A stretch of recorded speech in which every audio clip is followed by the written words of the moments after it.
This week on Pit Stop with Don and James, we are back from the summer break and we welcome Jim Strong filling in for Don as we review the Dutch Grand Prix. We highlight a few of our favorite moments and we look forward to Monza. Hey, welcome to Pit Stop with Don and James. I am James and we do not have Don, but we are welcoming back Jim Strong, my dad. How you doing? Doing great, man. Thanks for having me back on. Yeah, it's been a while, especially since we've had a summer break.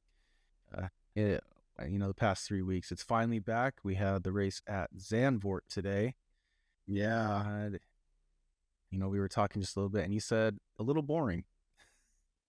There was a boring stretch in there. Yeah, momentarily there was a boring stretch, but overall, I think it was a very decent race. Yeah, overall had some great action. Yeah. I think there's really a lot to unpack here because a lot of stuff even happened prior to the race. We had 3 weeks off, and it seemed everybody in that first and second free practice, they were having a lot of missteps going around the track. Yeah, you wouldn't think people would be that rusty, right? Like it's a 3 week break.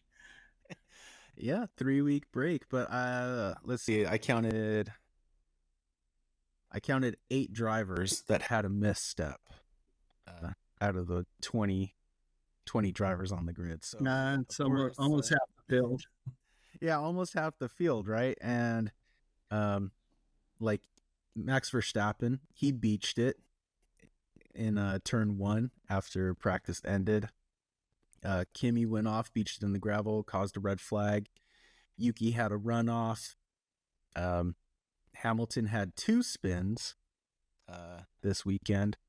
And then, of course, Stroll crashed in FP2 in the third corner. What a bummer. That guy's just turned into a meme, sadly. Yeah. But even Alex Albon, George Russell, and Carlos Sainz, they all had a bit of a step. Albon had kind of a bigger misstep in FP2 because he lost the front wing and then he beached it. That was the end of his day at FP2. Yeah. FP3 was a little more clean, I would say, except with Russell and Alonso trying to come in the pit at the same time. That was a little dicey and could have ended very badly. Yeah. But overall, I think it was really funny to watch everybody just try to shake the cobwebs off. Yeah, well, it made ultimately for a pretty good race. You mentioned Albon's misstep. I mean, Williams really got it wrong in qualifying. Did they? Yeah, pretty much. For at least for Albon. At least for Albon, yeah, he didn't have the best starting.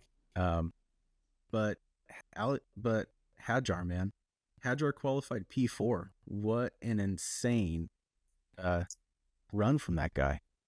That was insane. That guy is. I mean, he's. You go back to the first race, right? And he like totally biffed it on the formation lap, right? Formation lap, yeah, had a did but not start. But he's shown good form throughout the season. I think he's shown speed and he's shown that he can be fast, right? And I think it just kind of all came together this weekend for him. Yeah, I would say so. Until the point, but we'll get to that later. Well, I mean, he had a fantastic qualifying, right? Right. I think that's super huge. Another one that I think is good to mention was Lawson. Lawson's in P8. So both racing bulls started in the top 10. Yeah. Bad? Not bad. I think both Aston Martins could have started in the top 10 except Stroll crashed in qualifying again. And what a heartbreak, because his team worked so hard to get him into qualifying. He goes out in qualifying and he makes a huge mistake. He put basically the whole left hand side of his car onto the grass. Yeah. Like that is, I get it. I get it, right? Like we saw it what at Hungary, right? Where I think it was Norris. He put a wheel just onto the grass ever so slightly coming into the last corner. He ran super wide. So I mean, the mistake happens, but to put the whole left hand side of your car onto Right. the grass is a huge error. If it was just a wheel, it could be a little bit more forgivable. Uh, and weirdly in the race, he came off a corner, came down the straight, and drove straight into a piece of bodywork that was laying in the middle of the straight. And cool Tart was saying something along the lines of like, it almost looks like he was aiming for it, like he hit it on purpose. It's like, I don't know how Yeah, you justify that, but it was easily, everybody else was going around it pretty easy, right? it was like it was a magnet. He was like going straight into it. I don't know what that was. Yeah. Um, yeah, he's had a rough season. I went back and looked at where he's finished his races, and Australia was his best finish. He finished sixth in Australia, and then he went ninth in China. But after that, everything else up until Great Britain was 14th or lower where he was running. He had a lot of 15s, 16s, and 17s. Austria was 14, and then Great Britain was seventh, Hungary was seventh, and Netherlands was seventh where he finished. So he's come back. He's Yeah, making a good run, and despite him binning it twice this weekend and starting from the back of the field, he pulled out a P7 miraculously. I don't even know how he did that. right. He must have just got lucky with all the yellow flags, right? Well, Norris helped him a little bit going up in smoke. Yeah, maybe we're jumping too far ahead. Yeah, maybe so. um, Speaking of Albon, guy had a great start. Went from 15th to 10th, like in the to the first corner. Fantastic, and ultimately ended up having a great day. I went back and rewatched his start, and he just read the field perfectly. So in turn one, he went around the outside, and Yeah, then going into turn three, everybody was running down low for I don't know whatever reason, but he just went yeah. He right just around kind the of outside, motored and everybody around. there too. Yeah, and then he It ended was up right great, behind his teammate. and I think for him, like, just he stayed out of trouble the whole race. Luckily, yeah. Something very odd about the Williams drivers. Um, it's they don't really finish together at all. One's usually in doing pretty well in the top 10, and the other one's really far back. If Sainz is in the top 10, Albon's outside of the top 10. Languishing, Albon's in the yeah. top 10, and then Sainz, something happens to Sainz. It just isn't working out for them. They just can't find the consistency to get both of them in the top 10. Right. Well, you mentioned a boring streak. I think you said it got a little more exciting at lap 23. Well, lap 9, uh, Lando repasses Verstappen, who had gotten around him like on the first or second lap. First lap. Right, yeah, running the soft tires, Right. and then holding my notes here. Uh, Got to put the readers on. right, and then so after that, nothing happens till lap 23. I mean, everybody's just kind of running in formation until poor Lewis Hamilton hits the wall. Just got offline, off onto the painted part of the turn there, and it just moved him up and into the wall. There wasn't you could see it like there was no recovering. He's had the oversteer all weekend, right? And which caused one of his first spin. He just had a bit of oversteer. and he's just been trying to go as fast as he can and correct it as he goes, but it eventually just got the best of him and in the wrong spot, right? I mean, looking at the whole weekend, people that were locking up into turn one, they were just basically passengers and running off into the gravel. And it's even worse at turn three because it's so narrow and so steeply banked that it's essentially a hairpin is what it is, and there's no runoff. Well, it had just started to drizzle, so it was a touchdown. And let me ask you this: why did they paint the upper part of the track right there? It's in well, uh, I'm sure there might be some complaints going on going forward about that, but sponsors got to have a place to advertise, right? Right, but the same advertising is up on the wall right above the corner. Yeah, I suppose that is a very fair point. Right, and they said like, oh well, he got off into the paint. That's going to be a little slippery. It's wet there, and I'm like, all the other every other corner, the the advertisements are on the inside of the corner, not on the outside of the turn. I think turn one, it's on the outside of the turn, but it's on the very beginning of the turn, right? Far away from the racing line, right? Everybody's hitting the brakes hard, turning right, right, and so it's the paint's kind of up high to the left, right? Nobody's going to hit it.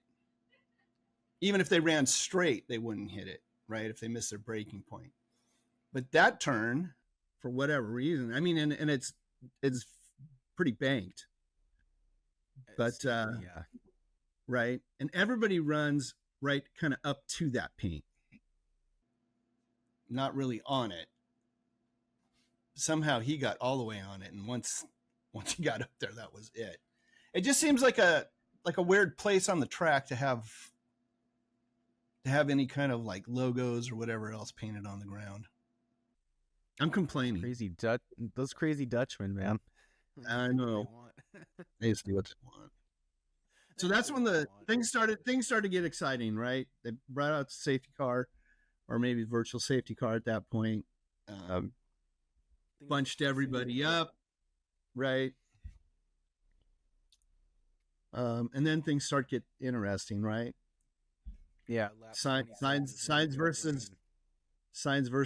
versus Lawson Mm-hmm. got a little nutty there. Uh, Yeah, what are your thoughts on that? Do you think because Signs got a 10-second penalty? Do you think that penalty was warranted? well, he got the 10-second penalty when he got into it with um Lawson. was it with Lawson? Yeah, Oh, okay, yeah, that's right. yeah. Um, I know I'm right. yeah, I don't know. They look like Lawson. To me, it looked like kind of a racing incident. I don't know if there was any real blame between the two of them. I don't know. What do you think? Science calling the guy an idiot, but I was all like, I don't know. Well, from my perspective, when you go back and watch it, it looks to me that Lawson has a little snap of oversteer and does a quick correction to the left. So he skids out wide. I think had that not happened, he would have there still would have been room for Signs and the incident wouldn't have happened. And if it did, it would probably be to an even lesser degree. Um, but you go back and watch it, they barely even contacted it. It looked one of the more mild hits that we've seen, but they both ended up with punctures, just the way it happened. Brutal punctures, actually, both of them. Yeah, brutal punctures. Well, because then they went into it was right at the start in turn one on the restart from the yellow, Right. and by Long the way time they around. came out of the long way around, and by the time they came out of the pits, they were both a lap down. Sure. I think that was punishment enough. Right. To give Carlos a 10-second penalty after that, I was like, well, what's the point? Yeah, When again, it would be hard to assign blame to either one of them, I think. I would chalk it up to a racing incident in my professional opinion. It looked like a racing Okay. incident to me. I mean, well, because you go back and you watch the incident between Leclerc and Russell. Man, Leclerc really got his elbows out on that one. No penalty, and that was just Oh, considered like he just punched his way through. he did just punch his way through. That was more than like throwing an But they had elbow. I mean, but they had contact. They were rubbing through the whole corner. well, he came from behind. He really wasn't in a position to like force that move, but he did it anyway. I mean, he made That's it. what exactly what I'm saying. He forced his way in, had contact. I'm saying his move was more brazen with more contact. No Oh yeah, penalty way more so. whatsoever. No penalty. Agree. He definitely caused a collision on that one, but that was just chalked up to a racing incident. This one should have definitely been a racing incident. Was it unfortunate? Yeah, it was very unfortunate.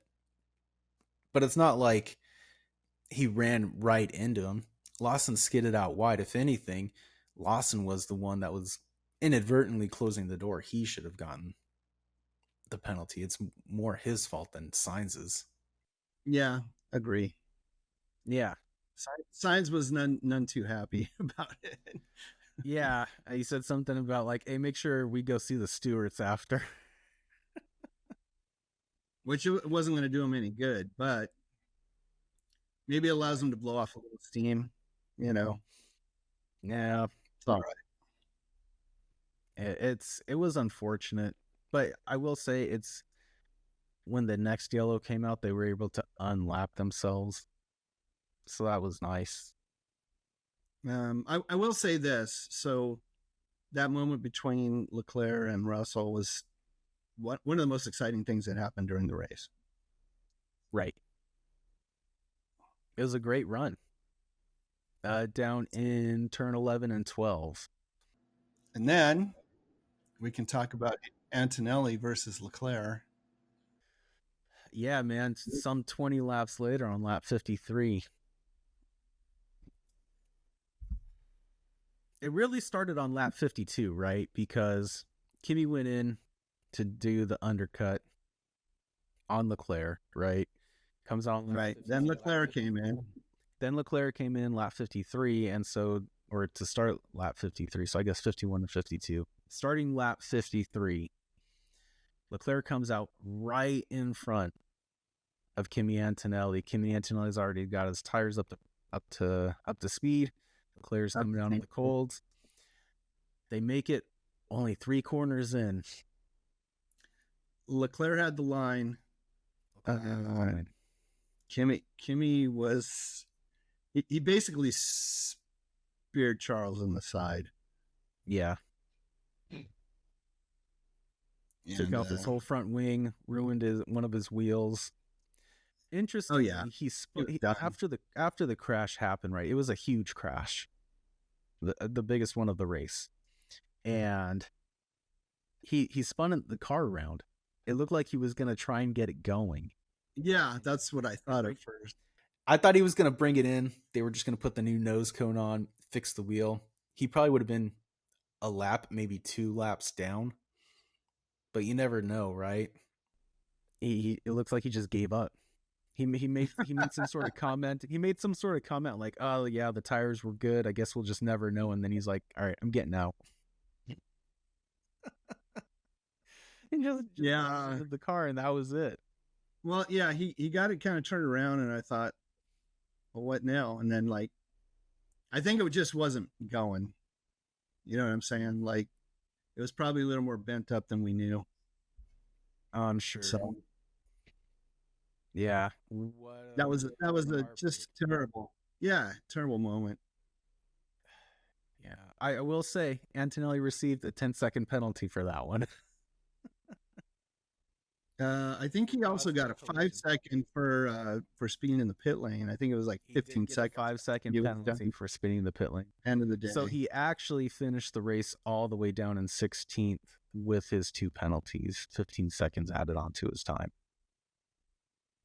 And then the next big moment is Lando Norris going up in smoke. Yeah. What a heartbreak for Norris, man. You could tell he was heartbroken. Just Yeah. watching Piastri motor away from him. What happened on lap 65 out of 65. 73?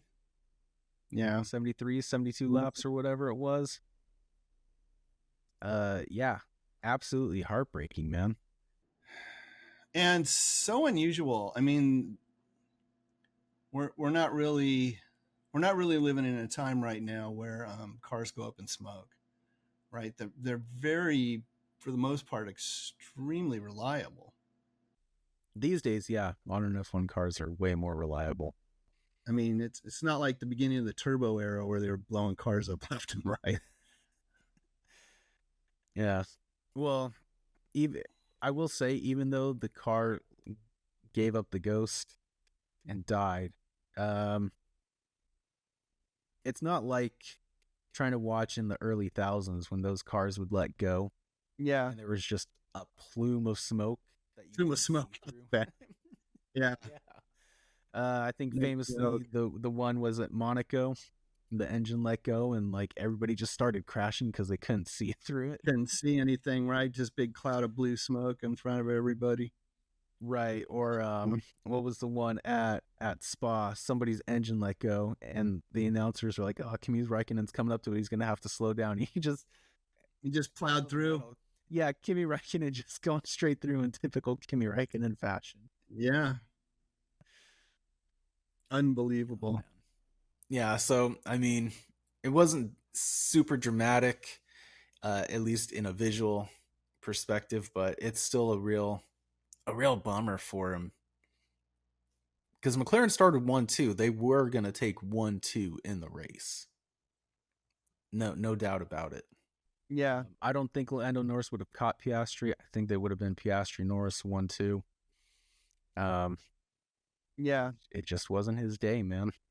yeah. Absolutely crushing, but it did give way for Isaac Hadjar to get his first podium this year, Get man. his first podium, man. That was pretty awesome. Yeah, in the And Racing Bulls. I know, and the level of excitement amongst those mechanics and everybody that was Yeah, there was kind of everybody next was level. losing their Well, minds. right, right, and it totally rivaled, Sauber earlier this season. So we've had two great moments like that. Guys that had got their first podiums this year. Yeah, Hulkenberg at Great Britain got his first podium, and Isaac Hadjar. In all fairness, Isaac Hadjar hasn't had to wait as long. It's his first season. It's his first season, which makes It's it his kind of first season. all the more astonishing. And Yeah, it's amazing. uh, what's the total number of rookies this year? Is it 5 rookies, 6 rookies? It depends if you count Liam Lawson or not. Well, I guess we should give an honorable mention to Ollie Bierman, who finished sixth. Started I think like 19th on the grid. Started from the pits. No, he started from the pit lane. Right. Started from the pit lane. Very Yeah, back, sixth. the biggest mover, last man on the grid, and finished sixth. And they ran like 75% of the race before they even stopped, which I think is kind of what made the difference. Starting out on hard tires. Yeah, he and Ocon just went and went and went, and I'm like, how is it they're still on some pitted yet? And ultimately ended up working out because they caught some safety cars and right, whatnot. It worked out to their advantage. I mean, good strategy on their part. So yeah. big. He was really the big mover of the day. He was the biggest mover of the day. Next to Lance Stroll. Lance Stroll finished 7th, and he started at the back of the grid. He started 19th. Yeah. So those two yeah, guys pretty fantastic. Well, I mean, everybody was like, "Oh, Isaac Hadjar, look, yeah, he's going to get the podium." It's like, yeah, he started 4th, and ran 4th almost the whole day, and would have finished 4th, and would have finished 4th, right? And really just stayed out of trouble. That's all he did. Just kept his head down and Yeah. You know, drove flawlessly, but he never really moved up or down. No, he had a really good I mean, race. still kudos to him, but Man, how mad would you be if you were Fernando Alonso and then Stroll beats you from starting at the back of the grid? Fernando is. I don't know if you heard his radio, but he was really angry about when they pulled him in, and he's like, how is it you guys always put me right back into traffic? Yeah, I And did and, hear and that. Man, he venting wanted his to do another frustration. stop. Yeah, he wanted to do another stop, and they pulled him back in. Somehow he still ended up in traffic, but he was on softs, and he just started passing people like mad. But Yeah. um, He started 10th. Started 10th on the grid. Finished P8. That's not too bad. yeah, I Ocon. mean Ocon rounding it he out, man. Finishing 10th, but he started all the way yeah 18th. yeah Alonso worked really super hard for those two positions. Yeah, man. Haas just had such a good day. Yeah, really, they did kind of have a good day. I think that's really worth mentioning. Yeah. So now Hajar, Absolutely crushed it. I don't know if you saw those beautiful trophies they handed out at the end of the I race. sure did. Are you talking about during their picture? Yeah, when Hajar just went to set the trophy down on the ground and it busted in two. Oh, that was Just a heartbreaking. little too excited. Yeah, it was so and when he set it down, the base was at like just a slight angle to the ground. And it was just enough that when it touched the ground, it just snapped it off. Poor guy. Yeah. I guess they'll replace that. I hope. Um, They'll fix it and send it back to them. but those trophies were fantastic looking. It was great to see something that Oh, was a those trophies were awesome. little different. Maybe just a little too fragile for F1 Yeah, drivers. I don't. they need to be a little more solid, not have a know. narrow stem towards the base. But also Alex Albon, man, finishing P5. Ooh, Right? He had that. great race. Yeah, had that five place jump right off the start, and then same thing. Right? Just good strategy. Stayed out of trouble. Didn't get into it with Lawson or Antonelli or anybody, and just kind of kept his nose clean and motored to the end. Right? Good for him. Yeah, And overall, he's running a pretty decent season because this is his fifth position. yeah, and actually he was running fourth at one moment. I think once Lando dropped out, he was running fourth, but he had Russell kind of on his tail, and I just kind of knew it's just gonna be a matter of time before Russell's gonna reel him in and get around him, which he did, unfortunately. Unfortunately, if you're a Williams fan, but Which I am. yeah, it's absolutely. I know. But overall, his whole season's been really good. I mean, he had 3 back-to-back DNFs. That was a real sore spot. He had 1/12th and 1/15th in Hungary in his last outing, but other than that, he's been in the top 10. So Yeah, he's extremely competitive this year. I just need yeah. signs to pick it up and start capitalizing. I mean, they're compared to last year, they're doing phenomenal, right? I mean, Right. I think they had more points in the first 3 or 4 races than they'd had the whole previous season, something like that. I mean,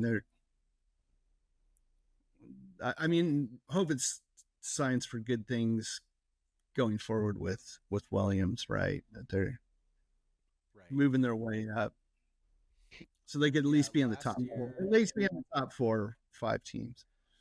Well, last year they only had 17 points for the season. So they're doing significantly better Yeah, this year because they're cruising in at 80 points in a solid 5th place. yeah. So not bad. I will say Isaac Hadjar, finishing on the podium, he propelled Racing Bulls up to 7th. Oh, nice. Good And little now they're jump for only two. them. Yeah, great jump. And now they're only 2 points behind Aston Martin. Aston Martin's got 62. Racing Bulls has 60. So Oh, so there's a Some competition there. I'm right there. Yeah. Sauber's at 51 thanks to Hulkenberg and Bortoletto. Yeah, solid. And I guess they're both going to stay there next year when they become Audi. It looks like. I think. I'm really hoping good things from Audi. Yeah, I hope good things for all the teams. Yeah. Or you want I just really everybody to do. win, but not everybody can. Not everybody can, but um, I never like seeing anybody dominate. Right? Like I like to see a little more competition, little closer race at the front. I don't want to see like one driver win like 8, 9 races in a season. I want to see him win like 3 or 4, with several podiums to win the championship. I like to see it really, really mixed up. Maybe one day. Maybe one day we'll see. Maybe one day.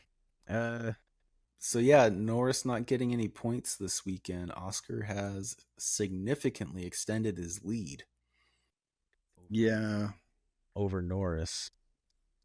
Piastri's sitting at 309. Lando Norris is at 275. I still think it's pretty safe to say McLaren are going to be 1-2 in the final standings unless something dramatic happens. And Max Verstappen, he's gonna. I think he's gonna take third, unless George Russell can find some way to really step it up because he's what is that? 30 points back, 20 points back, 21 points back. Georgia really needs some wins. He had one. I know. Needs more. But one's not enough. Yeah, he seems to kind of be sticking around that for third, fourth, fifth place. You know what I mean? Like, just doesn't seem to be able to push kind of over the edge a little more. Yeah, he's had his worst race. His two worst races was in Monaco, coming in 11th, and then Great Britain coming in 10th. Other than that, he's been 7th or higher. He mostly Yeah. comes in. He mostly comes in 3rd, 4th, or 5th. He's come in 2nd once in Bahrain, and then of course he won in Canada. So he's really hanging out in the top 5. Is really where he's at. But he just can't push any further. McLaren's just really too tough to beat at the moment.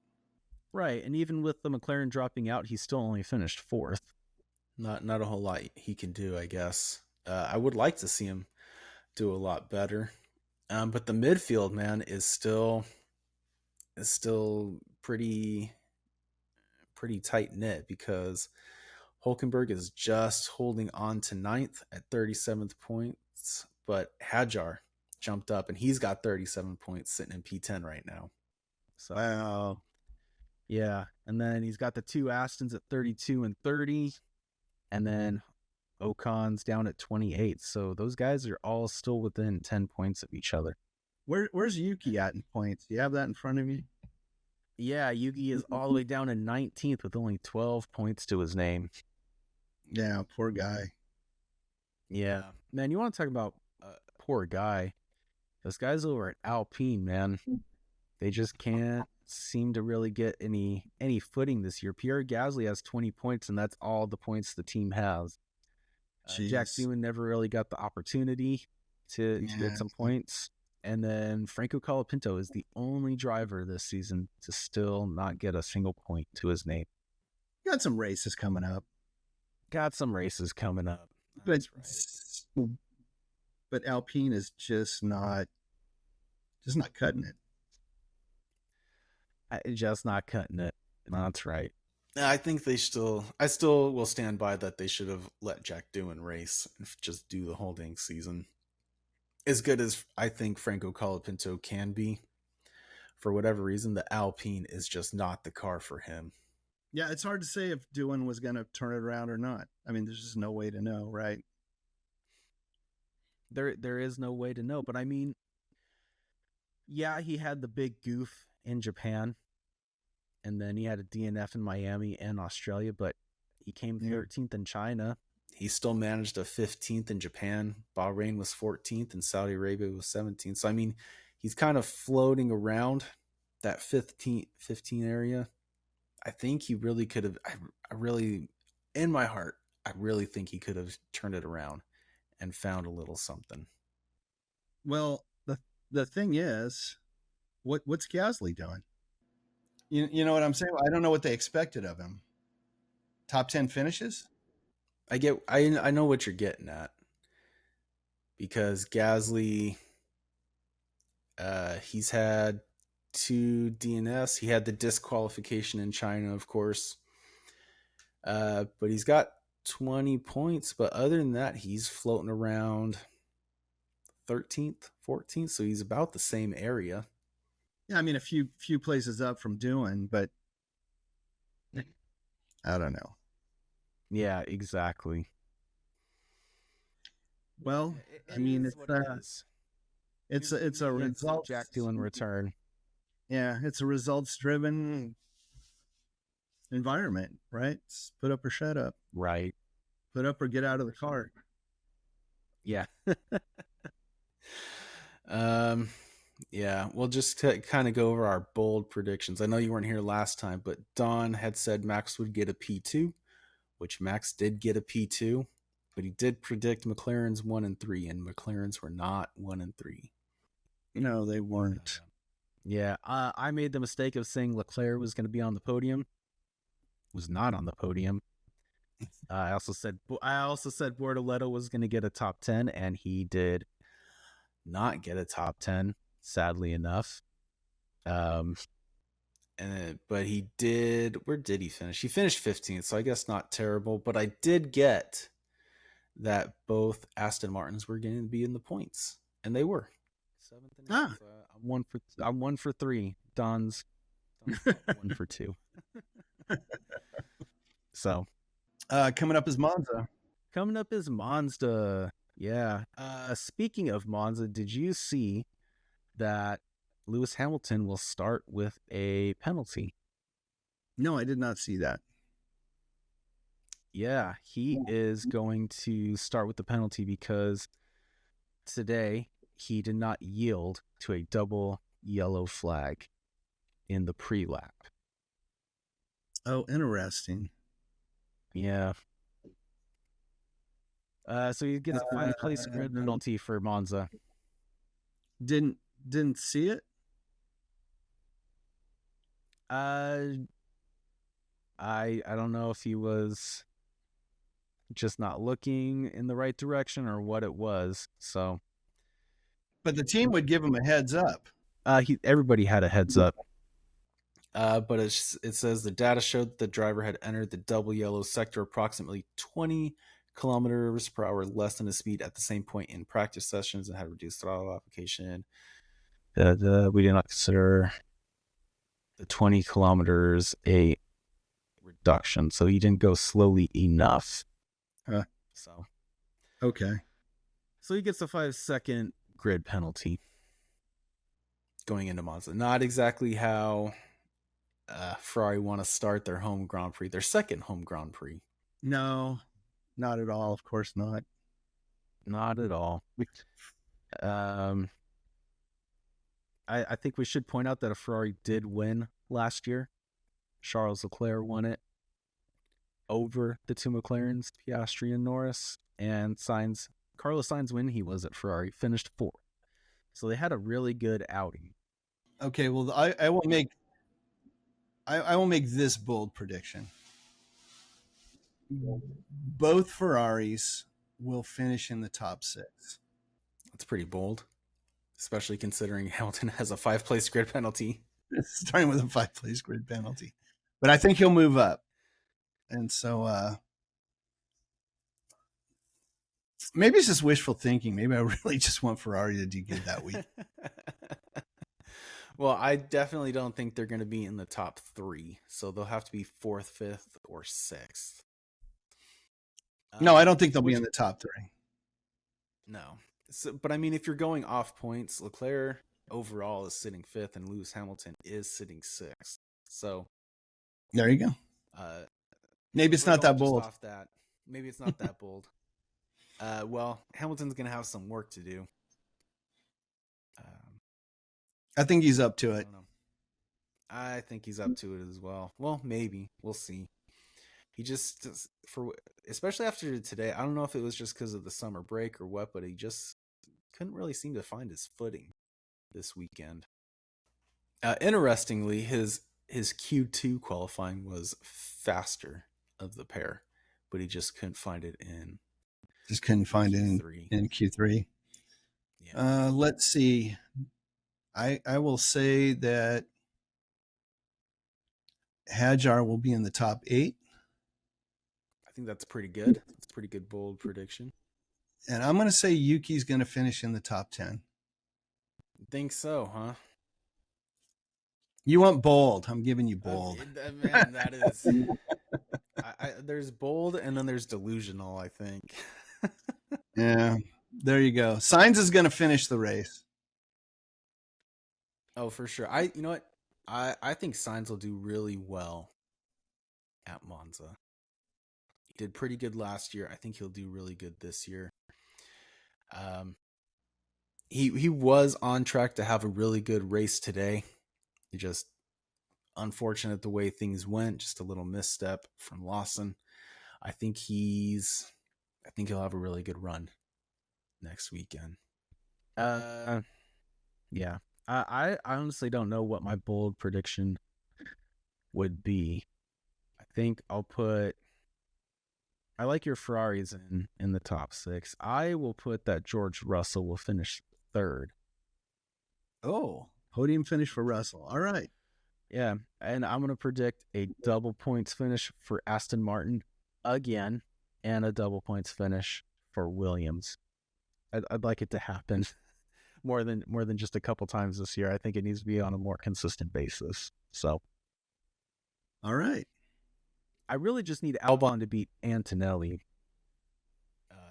because I need Albon to move up to 7th in the points. Yeah, man, because Carlos is sitting all the way down in 17th in the points. I don't think he's going to make it into the top 10. If he does, it'll be some crazy miracle. Maybe next year. Maybe next year. But yeah, I think that's everything. Looking forward to Monza. And of course, Don will be back next week. And it should be a good one. Fingers crossed. I do want to say again, thank you for joining me, filling in, rocking the BMW Motorsport. Yeah, thanks for having me on. It's always fun coming on and talking racing. Well, thank you, man. And in typical fashion, I'm going to say adios. Adios, amigo.